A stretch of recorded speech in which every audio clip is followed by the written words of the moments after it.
A couple of years ago, I reviewed the Samsung Galaxy Gear S3 Frontier. I had the LTE version, and it was one of my favorite smartphones of all time, and it was one of the most popular videos on my channel to date. Now I have its follow-up here in the studio. This is the Samsung Galaxy Watch, and this is a new name, although there are a lot of improvements over its predecessor. We're gonna get into it right now.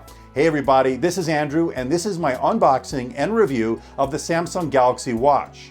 Coming up. Want to see more videos like this? Don't forget to hit that subscribe button and make sure you hit that notification icon. This way you'll be alerted every time I post a new video. And don't forget to follow me on Twitter. That's where I post all the latest updates. Now you can pick up the Samsung Galaxy Watch in two sizes, 46mm and 42mm. Now the silver only comes in 46mm and the 42mm comes in midnight black and rose gold. Now I chose the 46mm because I have large wrists and I also like the way it looks. Now if you're in the market for a Galaxy Watch, I'll put the links below for more information and where you can buy one. And there are two variants, one with Bluetooth and one with LTE for cellular connection. But this time around I went with the Bluetooth version as I didn't use the LTE all that much with the Galaxy Gear S3 Frontier from a couple of years ago. But enough with the talk, let's find out what you get in the box. Let's open this sucker up.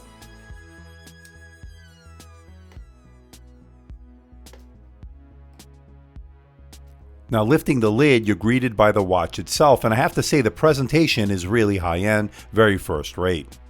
Holding the watch for the first time, it feels really good. It has a good heft to it, but not overly heavy and not too light either. It feels a bit substantial. I like that. And I can tell you right away, the build quality is really excellent. This is one well-built machine. And I really like the silver and black combination, although you can swap out very easily those bands. We'll talk about that in just a little bit. Now in the box you get a micro USB cable. I was hoping this time around they would go with USB-C as that has become the more modern standard. And of course you get your adapter as well.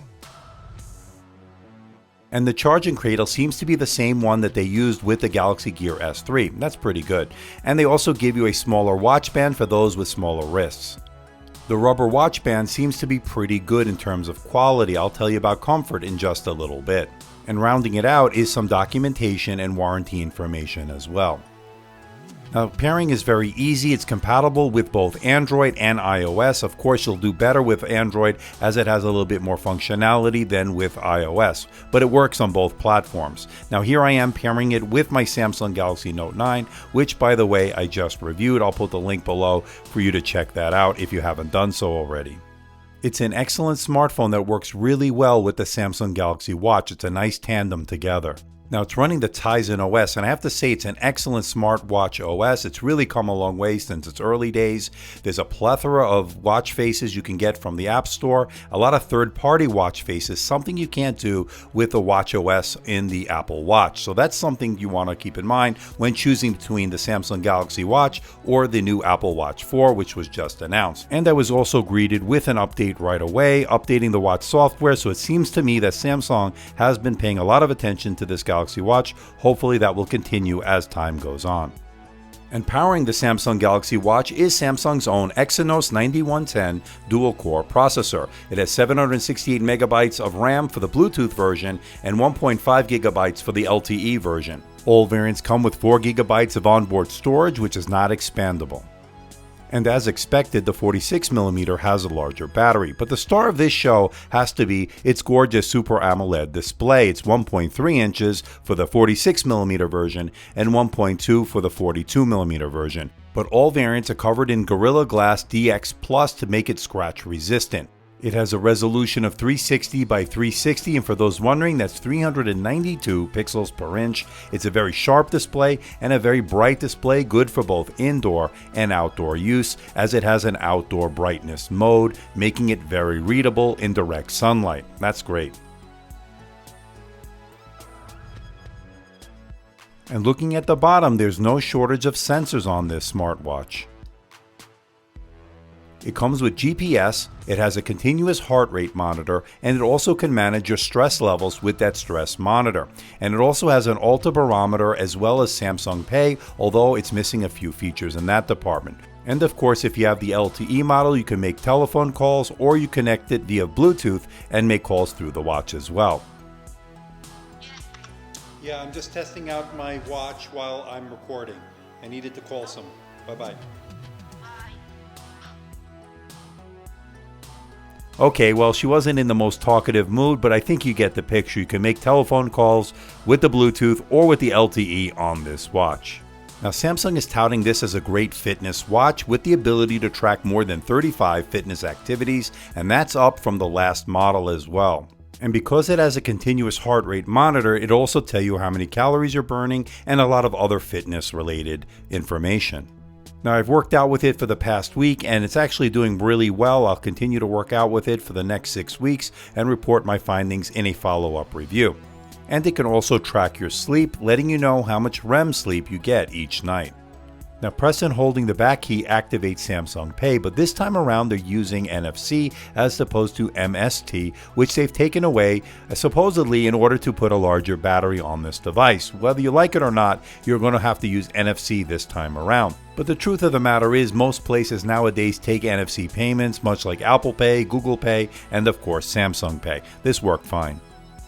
One area where I see a big improvement is battery life. I'm seeing about 3 days between charges under my normal use, and that's a big upgrade over the Samsung Gear S3 Frontier from a couple of years ago, which got about a 1.5 to 2 days. Here you can get a solid 3 days, maybe even more if you turn down some of the settings, turn down the brightness. Now, I turn off the always on display. That saves a lot of battery life. I don't really need it on all the time. Lifting it up activates the watch itself so you can see what time it is or get the information you need without having it always on.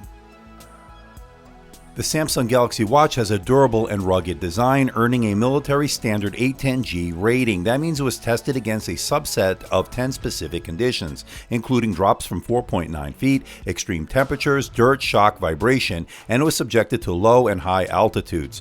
And it's also water resistant up to 50 meters, and it really worked out well. You can go swimming with this, and you could take it in the shower. No problems whatsoever. And you can control your music on your phone and also put music on the device itself. It has 4 gigabytes of onboard storage, and you can listen to the music via Bluetooth headphones. I connected my AirPods without any issues, and the sound was really good, and it was very convenient when you're working out in the gym to have those wireless earbuds in my ears. And for those times you don't want to bust out the earbuds or the headphones, you can listen to some music with the built-in speaker. Of course, it's not the loudest or the best sounding, but it's good in a pinch, and especially when you want to make a phone call directly from the watch, you can use that built-in speaker. It sounds okay. And there are some pretty interesting apps for the Samsung Galaxy Watch. This is Samsung's web browser. It's pretty convenient to have it on your wrist to be able to browse the web. Say you're on the line at the grocery store or at the post office and you don't feel like taking out your phone. I wouldn't be doing it for too long of a period of time or do it too often, but every now and then it might be convenient. And there are other third-party apps such as this one, which allows you to play YouTube videos directly on your wrist. It's a little bit of a novelty and a little bit of a gimmick maybe, but I found myself using it more often than I thought I would.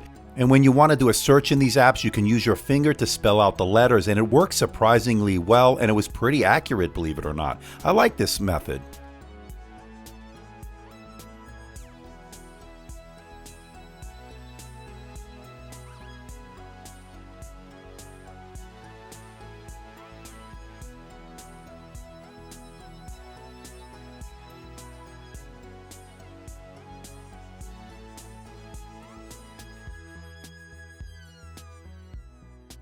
Now, there are things that I don't like about this smartwatch. It's certainly not perfect, and there's one particular feature of this device I certainly don't like. I think you know what it is.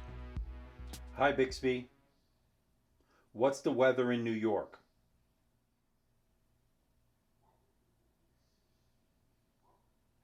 Looks like it's clear today with a temperature of 80.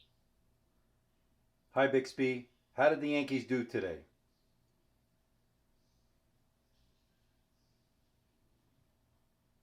I could not find the answer to your question. Hi, Bixby.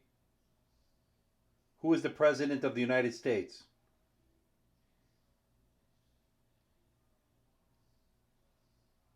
Not good. If you thought S-Voice was bad, well, Bixby's even worse, believe it or not. Enough said. Now, as I mentioned earlier, there are a lot of great third-party apps. This one allows you to use Google Maps navigation on your wrist. I like that it's nice and big and it shows you the directions and taps your wrist every time you need to do a turn about a half a mile before you have to actually do it. I found this really handy and I really like this ability to do this on your wrist. One of the things I really love about the Galaxy Watch is its easy ability to swap out watch bands. You can dress it up, dress it down, put a leather or metal band, whatever you like. It uses a standard 22mm band. So you can go to Amazon and other third-party vendors to find a plethora of different watch bands for this watch. I like that. It's very convenient. The rubber watch band that it comes with is actually pretty comfortable, and I think it overall gives a nice look and appearance with this Galaxy Watch. But again, I like the ability to swap out different watch bands to give a different look for the occasion. So to wrap things up, can I recommend the Samsung Galaxy Watch? And the answer is absolutely. I love its beautiful, bright Super AMOLED display, its premium design and build. I like its stellar battery life, rotating bezel, which is great, and I love the accurate fitness tracking. Of course, there are things I don't like about this smartwatch. The big things here are it's a little bit big and bulky for some. For me, I'm okay. I got large wrists. No MFT payment for Samsung Pay, and Bixby is just horrible. But really, there are no deal breakers for this smartwatch. I'm going to give it a score of 92%, earning an editor's choice, making it worth your money. So what do you think about the Samsung Galaxy Watch? I really like it. It has been rebranded to a different name, but it's more of an iterative update over the S3 Frontier than more of a revolutionary update in a sense. They really did a lot of improvements on battery life. The screen is absolutely gorgeous with that Super AMOLED display. Now I have the 46mm version. I have large wrists, so this to me fits really nice for my hands and my wrists. Now there is a 42mm version, comes in different colors, gold and I believe black, but I really like this silver and black combination. Now these bands are easily interchangeable with standard 22mm bands, so that is a real plus as well. So you can swap it out to something a little bit more elegant if you're dressing up, or you can go with something a little bit more sporty like what I have here, the original band on it right now. But I want to know what you think. Let me know in the comment section below. Do you like the Samsung Galaxy Watch? Is it enough of an improvement to upgrade over the S3 Frontier? Do you like it better than the Apple Watch? I actually do. I actually like the way this looks. I like the way it's performed, and I love its battery life. But again, I want to know what you think. Let me know in that comment section below. So please hit the like button, please subscribe, please share this video. Don't forget to leave a comment in that comment section below. Let me know how I'm doing. Let me know if there's a device or something out there you think I should review. I'll do my best to try to make that happen. Don't forget to check me out on Facebook, on Twitter, Instagram, and of course my website, AMDtechreviews.com. So until next time, this is Andrew from AMD Tech. See ya.